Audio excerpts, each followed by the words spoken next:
Hi, family. Today, I would like to touch a subject which a lot of us are not when we should be. That's being content. Well, these past couple of days, it's been raining real hard, and I got a lot of water in my basement. Uh,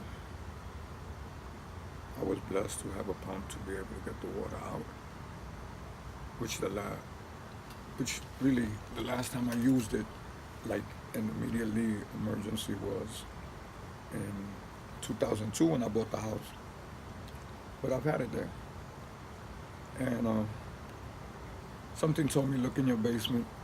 I look in my basement, and the water had already went one step up over this little platform that I have. And it was over some pallets that I had in the basement. And I said, oh my God. So I got the pump in the middle of the rain coming down. I put the pump there, slept with the window open because I had to stick the hose through there and etc. Well, the reality of it is, I get up in the morning and I look down there, and it's just as high, maybe a little higher, because it wasn't pumping it fast enough as it was coming down. You know that in the beginning I said, oh my God, why me? Why me? But with everything that's going on and all that, and then I looked at the news and everything, instead of saying why me, I said, thank God. You see, the news was just to confirm, because when I was upstairs, I told my wife, wow, at least we have a pump, and we put it, I don't see it getting more out of control. Well, yesterday, which was the day after, and still after I pumped all the water, because my wife tells me in the evening, says, I'm trying not to use too much water. The hot water is going. I had already pumped out all the water. I said, well, how could it be?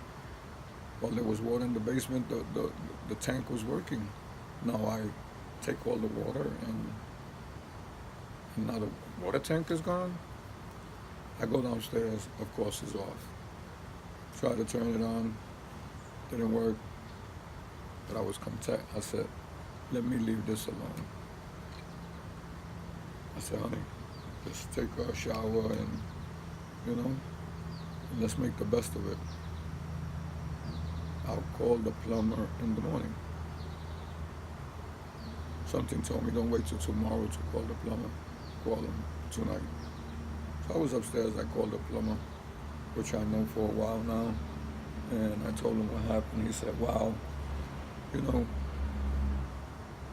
it's hard to get parts for these water tanks because they never expected for this to happen up here, and they don't get these parts because they barely use them.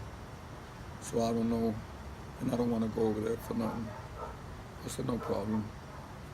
But what happened was, he told me, whether you live again, Victor, I gave him my address and I gave him my number. I said, I'll go by there tomorrow anyway. Well, he came here today and he took the thing apart, literally apart. He brought himself a compressor. He started blowing out air out these tubes that he took out, and he worked with it and worked with it. I said, what does it look like? He said, well, the thing is pretty old. If I can't do nothing with it, you're gonna have to get a new one. I said, whatever I have to do, I have to do. You see, I was content, and I had gave it to God. And we learned the lesson. When you give something to God, don't interfere. So anyway, but he was persistent. And I really thought he kept working, and I said, well, this is gonna cost me an arm and a leg. I should have had just buy one. I spoke to my wife.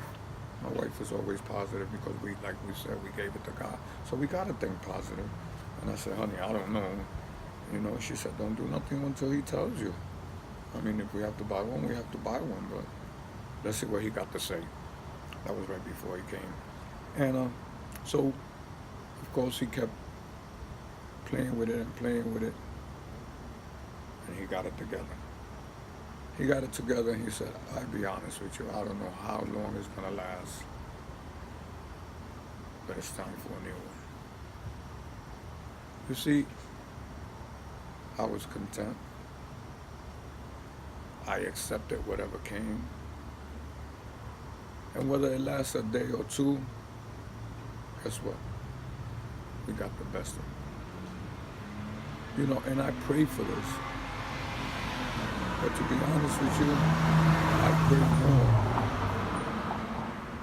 for the people that wasn't as privileged as me. People close to me, that they had to leave their house. You see? And that's what happens. You see, we selfish. We only think about us and don't see what's happening out in the world. I see it all the time. When I used to work in my job, not that I don't work now, but the job that I left, and it rained. Oh, that rain, that rain. And I used to tell them, you're complaining about rain. Number one is we can't live without water. That's number two. There's people that wish it would rain in their country or in their state. And I tell you what, number two is there's people that have to evacuate their house from so much water. Look what happened last year in Puerto Rico. After 330 days, they finally got electricity on the whole island. But that don't mean that everything is well. That's just that they got the electricity. And I'm supposed to complain about a little bit of water that went in my house? Because for some people that's a lot, right? Because of what I went through and the water tank and everything else. But for what happened in other places, it's nothing. Love how to appreciate. You know, when I say learn how to appreciate, learn how to appreciate everything. Because the average person don't feel like they should appreciate what happened to me. Because I still had to spend money, I still had to stay there and pump the water out. But I appreciate it, but it could have been worse. And I thank God for all the blessings. The reality is that before you complain about what's happening in your life,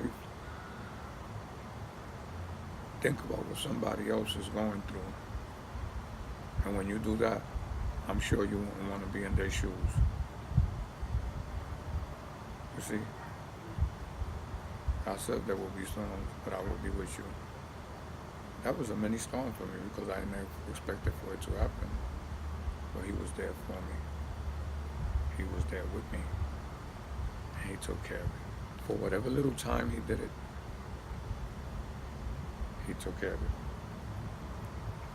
And I want to say thank you, Jesus. And again, my prayers go out to all them people that was flooded out. You know, God bless you guys. I pray for the best for you. I pray for you to be able to get back into your house as soon as possible. And I want to thank the Lord for everything. Real talk with Victor. And what I'm saying is, don't forget me. Keep looking me up. And this is just real talk. How about it we learn how to appreciate the Lord? Thank you. Good evening.